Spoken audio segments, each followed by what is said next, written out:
Hello, hello. I am back to share another new moon reading with you. And I actually was halfway through this reading when I got a call. So fingers crossed that won't happen again and I can get this reading completed.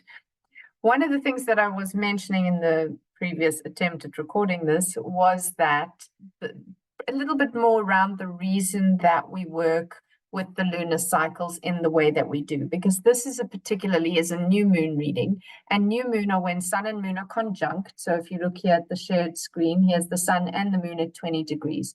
So when they're together in the sky, that initiates a new cycle between sun and moon. It's the dance between sun and moon, and they have a very important working relationship.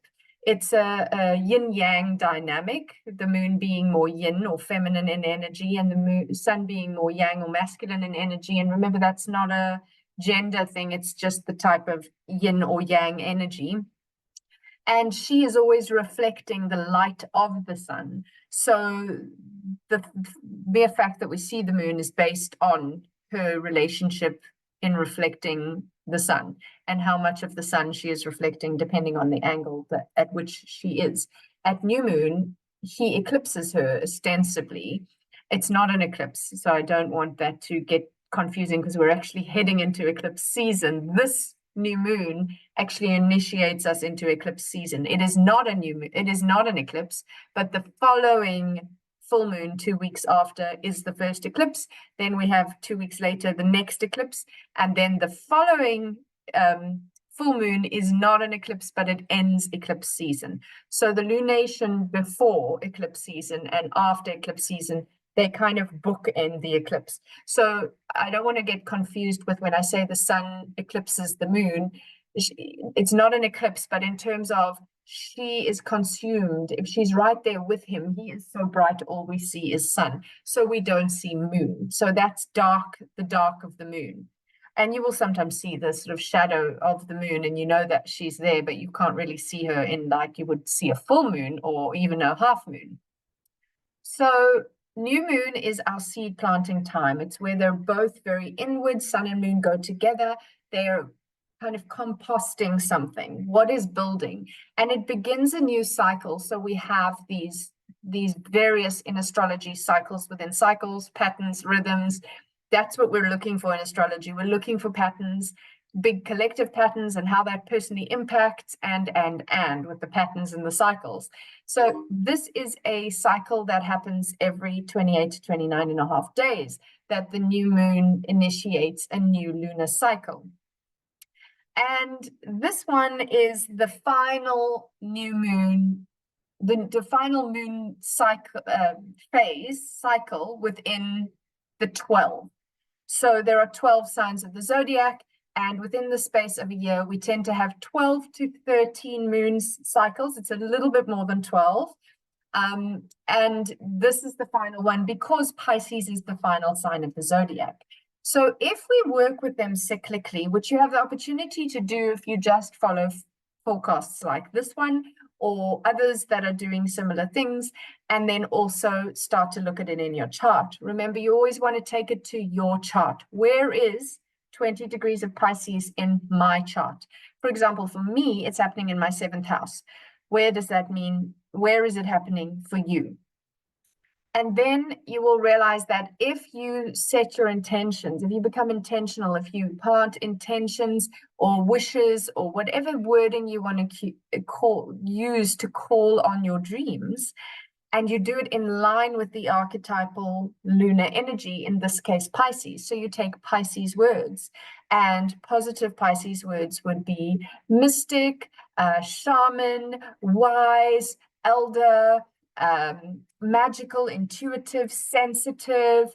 But then we can also look at the challenging words around the sign. And if we look at the challenging words and they resonate deeply, then we can say, well, I need to change things around this. So what would counteract some of these darker, challenging traits that especially if you're very Piscean, that I am maybe manifesting? So maybe you are a bit of a victim, maybe you become a martyr, maybe you are I use this with air quotes, oversensitive, because Pisces is an extremely sensitive sign. So it can be seen as oversensitive. In my mind, that's part of the gift of Pisces. But if you don't know how to decompress from that, Pisces people often need a duvet day or a good bath or shower or something to just cleanse that.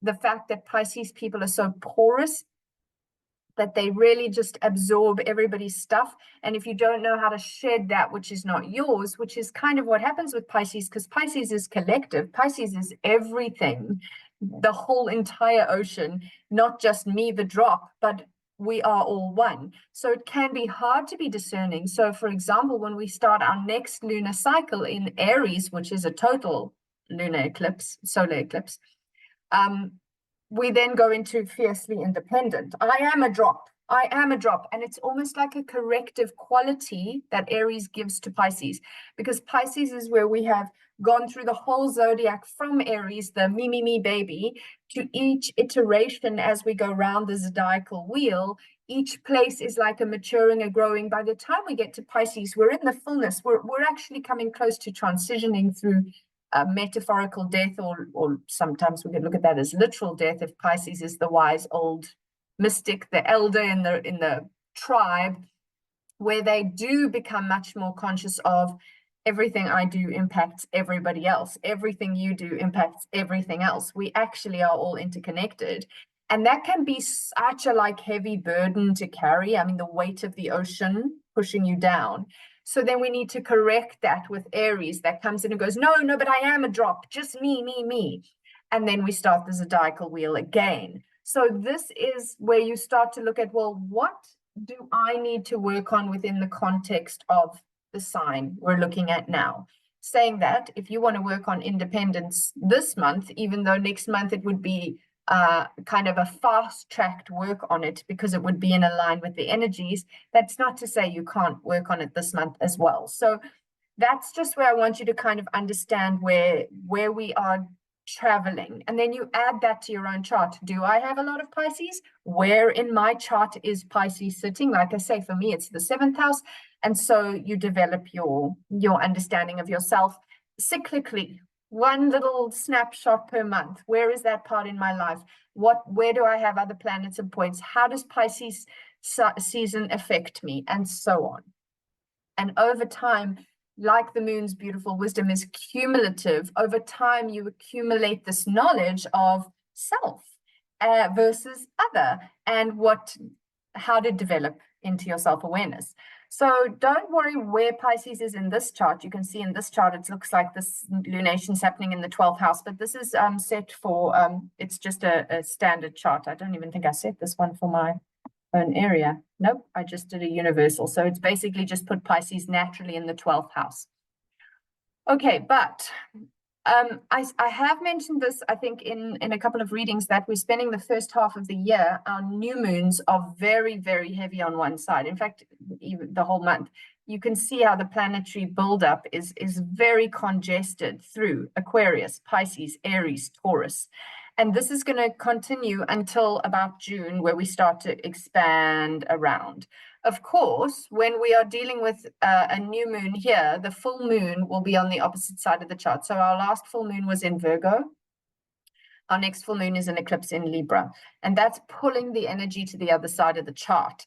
But the new moons, we are exceptionally congested through the oldest signs of the zodiac now. We're looking at Aquarius, Pisces, into the first two new signs of the zodiac, childlike, Aries and Taurus. So there is this liminal space between wisdom of the elders, the things that have, the lessons learned over time, the things that went before, the history, and I need to be reborn into something different. I need to find some new way of being, of doing, of relating, and so on, into the more baby sides. I need to look after my body and my needs, and then also understanding where we've come from. And this is well, this kind of, to a degree, will happen every year. We'll go from the older signs into the younger signs, but it's very congested right now.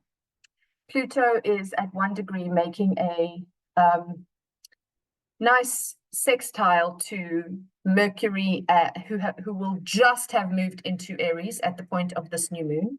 So there is a bit of support for thinking in a new way. Thinking in a way where I am responsible, Mercury, my mind, I am responsible for my thinking, and I need to pioneer my way forward with my way of thinking, so that Pluto, we can transform Aquarius, the collective. So there is this take responsibility, take self-autonomy in the way that you operate, in the way that you think, but in order to transform for the good of the whole, kind of thing. And that is a supportive energy with Pluto there. We will have just also, not long before this lunation, I think it was on the 22nd of February, Mars and Venus made a conjunction in the sign of Aquarius as well. And Mars and Venus, just like Sun and Moon are yin yang, Mars and Venus are that too. So there's a lot of echoes in relationships. So that is relationship with yourself. That is relationship with your intimate partner. That is relationship with a business partner, with friends, family, siblings, children. It's also a relationship to your job, relationship to your community. Relationship is a big word. We, as humans, are kind of like herd mentality or hive mind. We have this, we're hardwired for connection. It's important for us. Connection is relation, so relating. So looking at that is going to be really important. And because it happened in the sign of Aquarius, all the Aquarian things that we've been speaking into for me and every other astrologer, I'm sure, in the planet, with Pluto's ingress into Aquarius, all of that new way of doing something, think outside of the box, let's get dynamic, let's get creative. It's very connection oriented, but not so much self-oriented. Remember, because the opposite sign is very self-oriented, as fire is with Leo, excuse me. Again, that opposite pull to the energy. So that is also still sort of at play here as we go into this deep inward mysticky space. And in fact, it's where they're sitting in the chart is kind of 30 degrees away. Well, Mars is definitely 30 degrees away. It's a little closer for Venus to this new moon. And that is an awkward kind of a blind spot. So Sun and Moon can't see Mars and Venus. They can feel them, but they can't see them, and vice versa. So there's this like something is irritating, and I need to work with it. We had quite a lot of this kind of irritating energy at the full moon as well. And here we have, it's like it's really close. It's in the next room. I can hear almost that something is being discussed that's important next door, but I can't hear what they're saying. And I know I need to know in order to affect change. So there is a bit of an uncomfortable space here, including that you could say that the same concept applies to the wound and the North Node. Chiron and the North Node are also 30 degrees away from this lunation. So there is a lot of dynamic around relationships, around wounding, around ancestral patterning, societal programming that we're trying to undress. We're trying to take off those layers of the onion. You know what the image coming through to me, remember that I often channel when I work, is a chastity belt and corsets and all these things. If we go back in history, and the image that's coming through is the way that the feminine was forced to dress versus the masculine, but bear in mind it can work for each and either, and it's also more symbolic than literal. But how there were all these things, tighten this and squeeze that and push up this and cover that and hide this, and all the right ways to dress, to whatnot, and it was like forced upon us. And that kind of like, how do I get out of the corset? How do I get out of the chastity belt? How do I shrug off the expected, the programmed parts of myself that are so deeply intrinsic, I sometimes can't even see them, because that's the truth. We can't see a lot of the stuff. And with a chart like this, it's like, I can't even see them to change them, but I know something isn't working. And it is linked into our evolution, North Node, our old conditioning and wounding, Chiron, the dynamic within relationship, Mars, Venus, Sun, Moon, And how, so you might look at that literally as a gender thing, myself as a woman in the world, or myself as a husband, or myself as an employee or employer. Like you can really start to like get into the nitty-gritties of your particular relating, myself as a mother, etc. So that's going to be like, especially at new moon time. I'm more naturally psychic and intuitive at this time, and I can really sense what needs to be done, but I still can't quite see how to do it because I can't language it. That's almost what it feels like. I can't language it. It's not something I can understand. I just know, I just sense. And that's very strong with Pisces, this knowing, the sensing.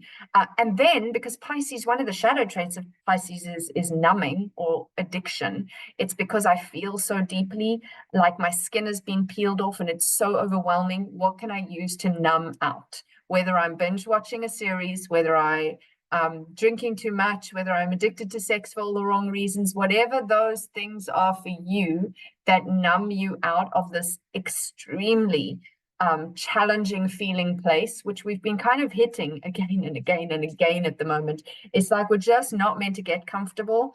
And I do feel like that's kind of a gift in and of itself, because as soon as we get comfortable, we forget.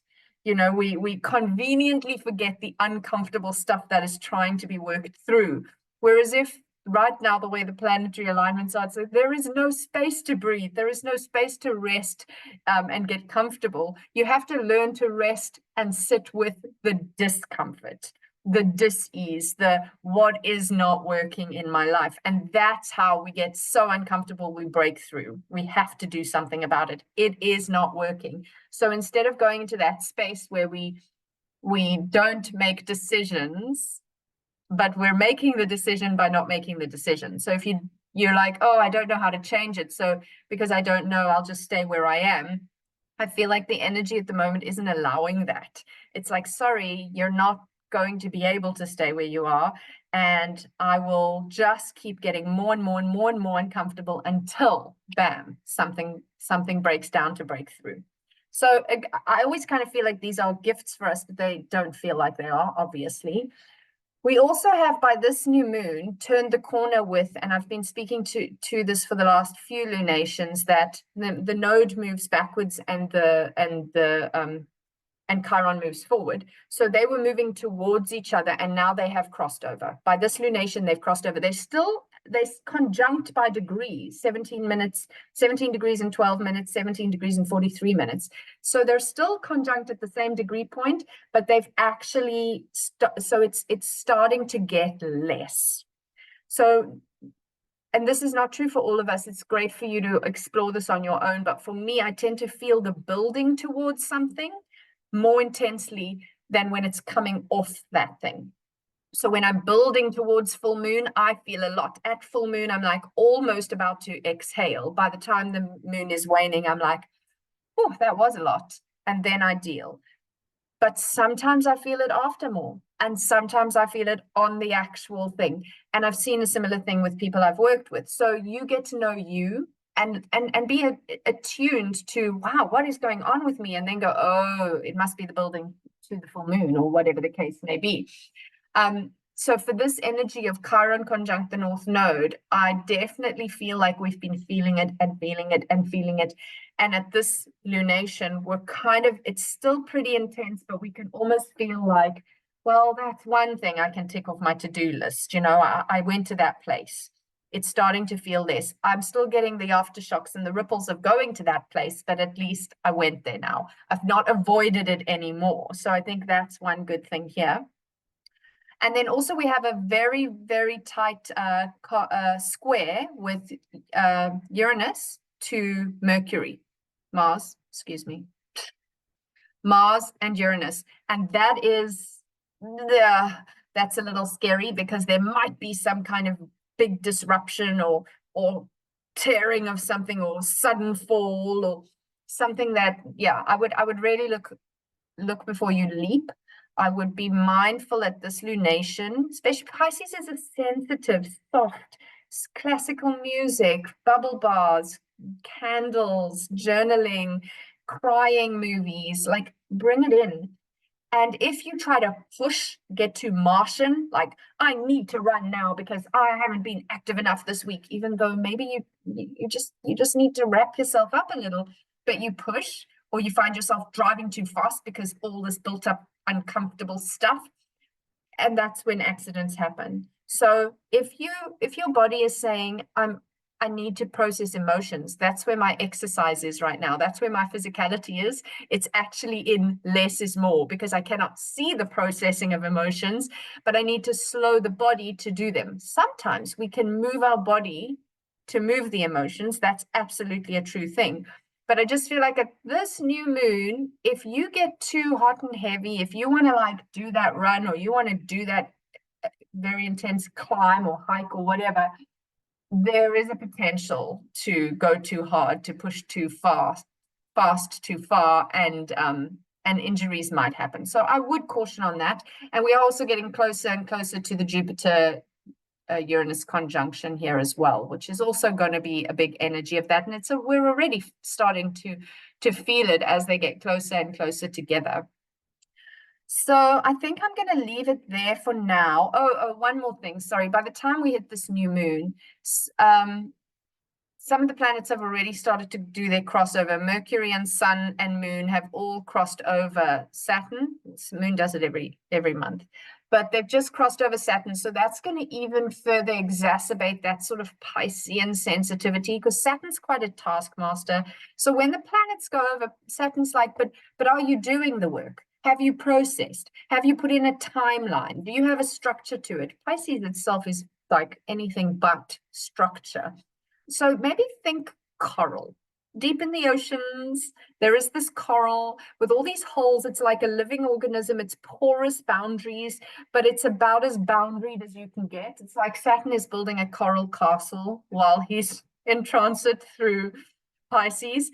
And so he's busy trying to find some kind of organic-y structure, even if it's porous, to make himself feel a little bit more safe. And as the other planets come past him, it's like, what are you doing to find the rules of this new environment? You know, what are you doing to do the work? And the work to be done in a water sign is emotional work. It is psychic work. It is sensitivities and attunement to other energetic frequencies, which is almost like against Saturn's understanding of life, because Saturn is like hard facts and material things that I can work with, that make sense. And the ocean, she's got currents and tides linked to the moon, and she moves all the time, and she has like hard-shelled creatures and soft-shelled creatures and scaly creatures, and it's just like, I don't know what to do with this. I can't see clearly under the water. So Saturn, everybody just going past Saturn's probably gotten a little bit of a chastising for not getting it right, not doing it better, because Saturn himself is feeling a little frustrated in this space, because it's hard for him to grab hold of those things. So that might make us feel a little bit more self-sacrificing or self-deprecating. So just take note of how that's been impacting as well. Okay, I'm finishing this at the time of 11:55, which feels so beautiful. Lovely angel number for us there. And thank you so much for your time. I hope you have a beautiful new moon in Pisces, and I will see you on the next full moon, which will be an eclipse in Libra. And I hope that you can like, share, subscribe, follow, comment to just help me to see that these are helping, and I will be back again soon.